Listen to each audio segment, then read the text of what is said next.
right then. Good afternoon, everyone. Today is March 14th, 2021. This is a special meeting of the members of the State Liquor Authority being conducted in Albany and also remotely. We have in attendance Chairman Bradley on the telephone. I'm here. We have Commissioner Ford and Commissioner Fan both appearing by video. We have staff in attendance, General Counsel Meyerhoff by video. We have Deputy Commissioner of Licensing Roberts on the telephone. I'm on, thanks.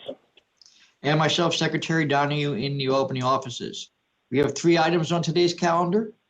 They are all requests from Council's office for emergency orders of summary suspension. The first item is agenda number 6670. It's Bronx OP 1270262, LaRousse Catering Hall, Inc. Good afternoon, Chairman Bradley, Commissioner Fan, and Commissioner Ford. William Brennan for Council's office. I'm here today to request that the board summarily suspend this licensee for blatantly violating Executive Orders 202.16, 202.41, 202.52, 202.74, failing to supervise the licensed premises, and failing to conform with local regulations pertaining to fire and life safety. The licensee, LaRousse Catering Hall, Inc., was issued its original license in August of 2013. This premises is located at 4848 White Plains Road, Bronx, New York.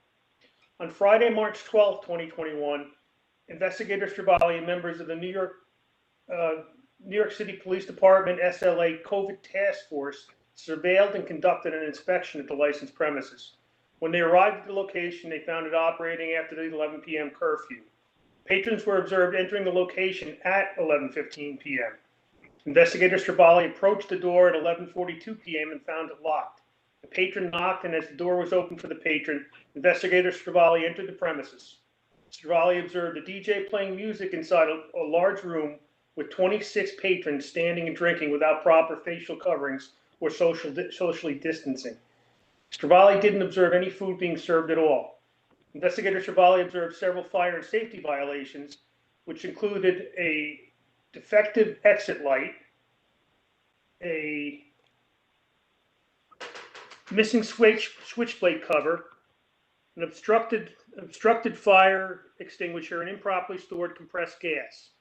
A female bartender was issued a criminal summons, and a male employee who identified himself as a caretaker was issued 4 summonses for violating the mayor's executive orders, failing to post a liquor license, failing to maintain books and records, and failing to serve food.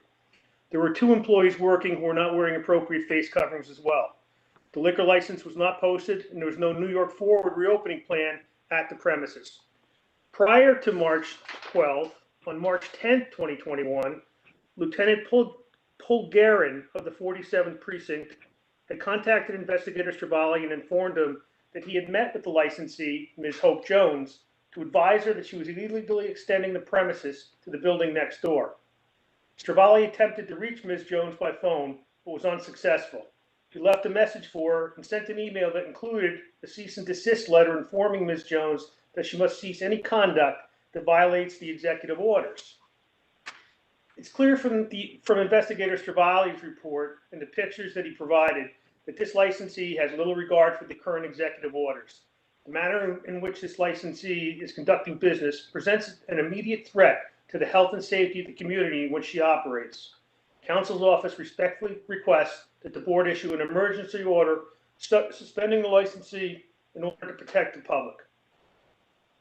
Thank you, Bill. Just to add, while the state is relaxing some restrictions relating to licensed premises due to numbers that are improving, there is no bar or nightclub service permitted at all anywhere in the state, and there hasn't been since March of 2020.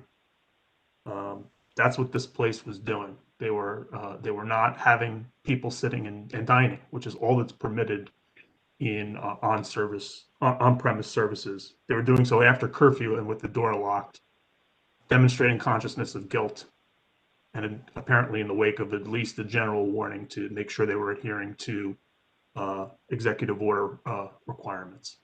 And if I could add one thing, Gary. Sure. Right before we came on, Investigator Stravali called me back and he indicated that the people he saw at 11:15 arriving were the first patrons and the DJ that arrived. In other words, it was just starting for the evening.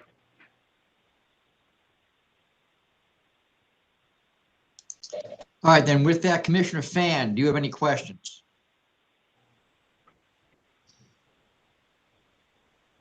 Yes, Bill. So, did you charge the illegal extension of premise? Like, was that actually was that a thing? That's not part of the presentation. That was one of the reasons I reached out to Investigator Cervali. The extension of premise, he believes could or could not have been occurring, but the building was locked, so he had no ingress to the premises, and it wasn't being utilized at the time of his visit. Okay. And were there other yield-related complaints before March 10th, 2021? Were no complaints. They don't have a significant disciplinary history. There's a pending NOP, but there have been no adjudicated issues in the last 5 years.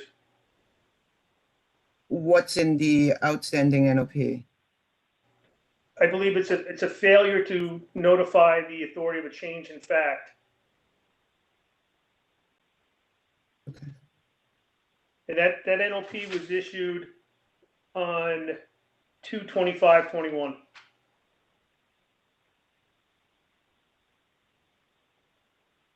To 25/21. Correct. That was issued on that day. Yeah, that's What's the date of the violation? the date of the violation is alleged 1/21/20. Okay. And the cease and desist mention the yield violations? Is that a general practice that we're doing right now? Or Cervali had a reason to send it out, including the yield violations? It appears that some of the investigators, including Investigator Cervali, make it a practice when they touch people, when they get a complaint, they put them on notice by providing this. It's a standard form thing. It's attached to the actual report. There's a copy of it. And every case that I've had involving Investigator Cervali, where he had prior contact, he utilized that tool. Okay. So, but in your mind, the cease and desist that was issued in response to the March 10th complaint was received before this inspection? Because it's really only just 2 days difference, right? Yeah, I spoke with Investigator Cervali, as I said, right before the meeting started, and he indicated that he was able to speak with her, and he said, "Look, I warned you," and her only excuse, well, I don't want to try the case in this forum, but I truly believe that she had notice based on my conversation with the investigator. Okay. All right, just one more question. When he sends the cease and desist, he hands it to her in person? No, he mailed it to her. He emailed it to her after he had left. Okay. He emailed it to her on March 11th. Right, and this inspection we're talking about is March 12th. Correct. And the Lieutenant Polgarin of the 47th Precinct met with her and went over the need to conform with, specifically they were concerned with the extension, but I don't know the sum and substance of the conversation that she had with them relative to the EO orders.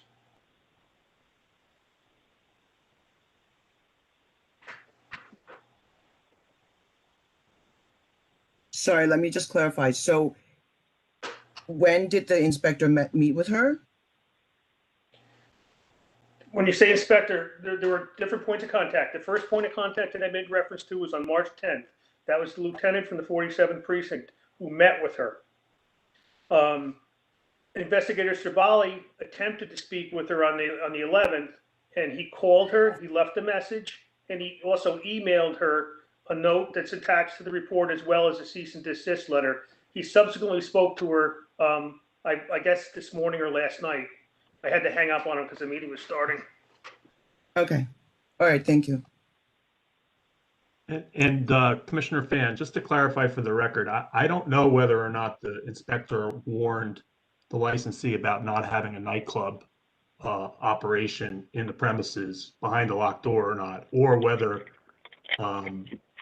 Investigator Stravali's cease and desist specifically mentioned that, but we don't believe that anybody who's been operating in this environment for this long could believe that it would be appropriate to have the service that was found on the night in question. And the fact that they had the locked door suggests that they understood that too.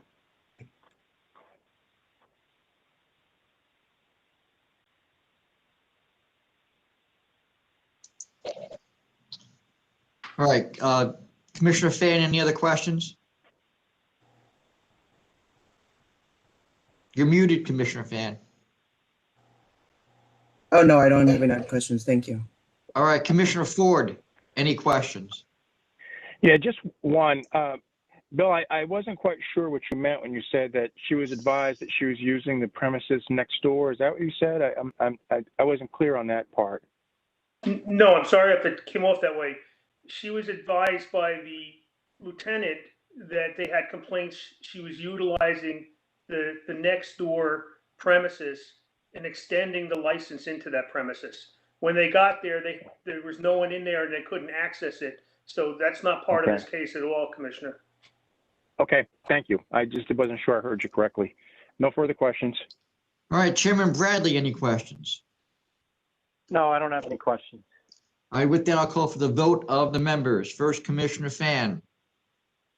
Based on the evidence presented by Council Brennan and pictures submitted into evidence, as Council mentioned, it's clear that this party was just getting started, and everybody who has a license should know now that nightclubs are illegal. Due to imminent threat to public health, safety, and welfare, I'm voting to summarily suspend this license. Commissioner Ford, your vote, please. Based on evidence presented by Council's office, I also find this location to be a threat to the public health, safety, and welfare, and I vote to summarily suspend as well. Chairman Bradley, your vote. Based on Council's presentation, I vote to summarily suspend. It's clear the licensees become a threat to the public health, safety, and welfare. All right, the next item I have is agenda number 667P, Rockland OP 2133977, Blauvelt Coach Diner, Inc. Good afternoon, everyone. Lawrence Schwartz, the council's office. We're respectfully requesting an emergency order of summary suspension pursuant to section 4013 of the State Administrative Procedure Act. We're making this request as a result of executive order and other violations by the licensee, putting the health, safety, and welfare of the public at risk. The subject premises is Blauvelt Coach Diner, doing business as Bliso in Blauvelt. On the night of Saturday, March 6th, the Orangetown Police responded to a call of a large fight at the premises with shots fired.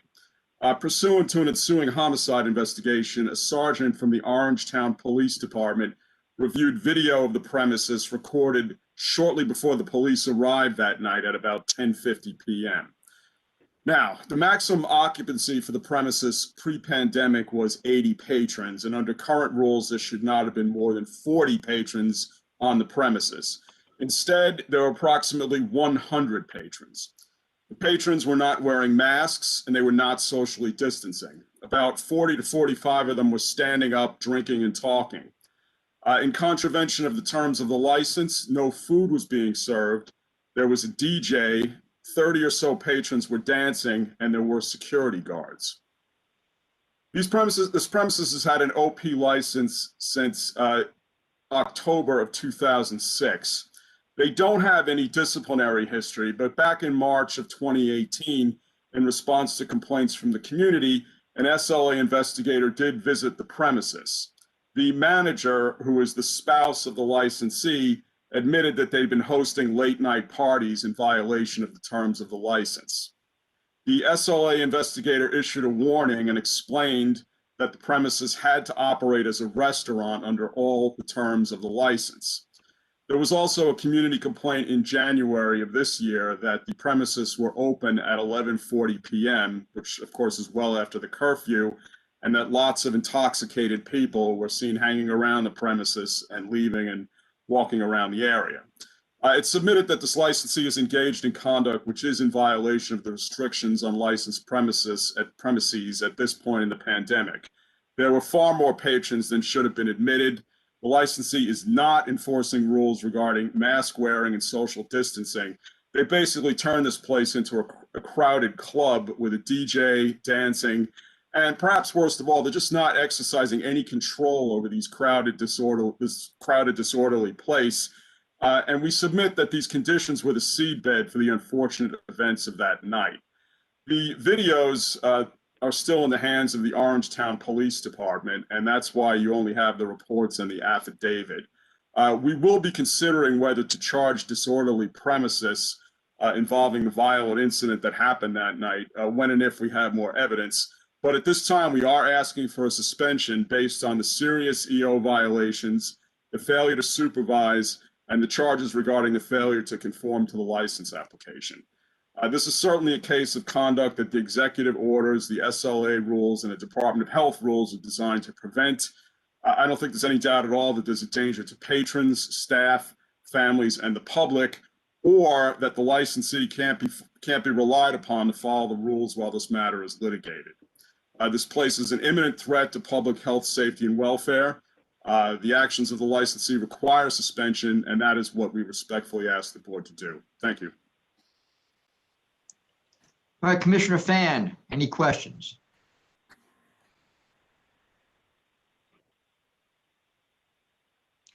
You're muted, Commissioner Fan, just so you know.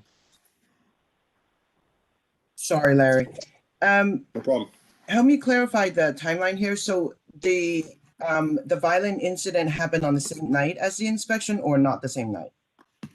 Well, what happened was there was the violent incident, and the only reason the police went there was because of the violent incident. It wasn't an SLA inspection that night. It was just Orangetown police officers responding to the call about a big fight at the licensed premises and the shooting. And pursuant to that investigation, the EO and other violations came to light. So it was the same night, and after the event, he showed up, and there were still 100 people there partying. Well, no, the 100 people comes from him watching the video. The officer, one of the officers who responded, watched video of the interior of the premises, which was recorded shortly before the officer got there. So he's able to state that there were at least 100 people inside that night, shortly before he got there. Understood. Thank you. Okay, thanks. Commissioner Ford, any questions? So this that large fight, there was a shooting. Can you tell me about any victims there, anything like that? Well, a couple of things. First, we don't have, this is an ongoing homicide investigation, and the Orangetown Police Department has been very cooperative with us. But for obvious, I guess, reasons, we didn't want to get too much into the details of what happened, and we don't have too many details. I can't tell you that there was a shooting and an individual was stabbed to death at the premises that night. Okay. Thank you. I don't have other questions. All right, Chairman Bradley, any questions? No, I don't have any questions. I'm going to call for the vote of the members. First, Commissioner Fan. Based on evidence presented by Council Shorts, it's clear that this location is presenting an imminent threat to public health, safety, and welfare, and I am voting to summarily suspend this license. Commissioner Ford. Based on evidence presented by council, I find this location to be a threat to the public health, safety, and welfare, and I also vote to summarily suspend this license. Chairman Bradley. Based on council's presentation, I vote to summarily suspend. It's obvious that this licensee is a threat to the public health, safety, and welfare. All right. The third item I have is number 667Q, New York OP 1025256, Bona Note Incorporated. Good afternoon, members of the authority. Robert Buckley for council's office. The licensed premises in question that council's office is requesting the members to contemplate an emergency order of summary suspension is located at 120 Mulberry Street in Manhattan, which is obviously in New York City, and in the, let's say, 2 or 3 blocks that still comprise Little Italy and Lower Manhattan. It is a area, I'm sure the members realize it's a narrow street where the premise is located. There are many commercial establishments on the ground floor, and then this particular location has apparently, it looks like a 4 or 5 story, probably walk-up type apartment above it. In any event, early today is Sunday, March 14th, 2021. So early this Sunday morning, Investigator Stravali, along with deputies from the New York City Sheriff's Office, visited this location. Surveillance was undertaken at approximately 12:45 a.m. and about 15 persons were observed to be exiting the location. Eventually, the team of investigators were able to gain entry into the physical premises, which is just located on the ground floor. It was licensed as a restaurant in December of 1998, and then in 2004, there was a complete corporate change. There were 4 men named Esposito, who are now the principals and been so since 2004. In any event, when the investigators entered this location, they found 26 persons inside the location. It appears from the photographs submitted by Investigator Stravali, it appears to be these persons are youngish, in their 20s at least. None appear to be wearing face coverings. They appear to be seated in close quarters. Another photograph showed them standing, although that may be at a point when they were told to vacate the premises. But in any event, it's a relatively small location. The original applicant submitted a letter of no objection indicating that they were permitted to have less than 75 persons. I checked, there's still no certificate of occupancy issued to this location. So under the current executive orders, the location could have no more than, let's say, 25 or 26 persons. So they're right on the edge. If these other persons who were exiting were part of the premises, then they exceeded their capacity. And also, obviously, they are violating the executive order in terms of the 11 p.m. curfew. Again, this inspection team went there because of numerous 301 complaints regarding this premises hosting parties. The person in charge was Emmanuel Camisa, who himself is of young years, only 24 years of age. He initially lied to the sheriff's deputy, indicated that the people there were employees, and then admitted that the premises host parties were, quote, friends and girls hanging after closing. In the State Liquor Authority's compliance system, there are numerous complaints from one point when indoor dining was permitted in New York City, also during the time when indoor dining was suspended, and also during the time when indoor dining was resumed in February of this year, indicating that this location consistently has parties during late hours where there's loud music, the door is locked, there are curtains covering the windows. Sometimes people enter the location through the residential building portion. All these things are consistent with what was found early this morning. And these complaints also indicate that police go there primarily to investigate noise complaints. And then if the door is locked, apparently the police are unable to pursue any further without a warrant. But again, all these complaints are consistent in how this premise has been operating, and the report of the sheriff's deputies, Investigator Stravali, conform with the complaints. Again, these licensees also have interest in a location across the street on Mulberry, Il Cortile, another restaurant, and they were cited. They have a notice of pleading is pending.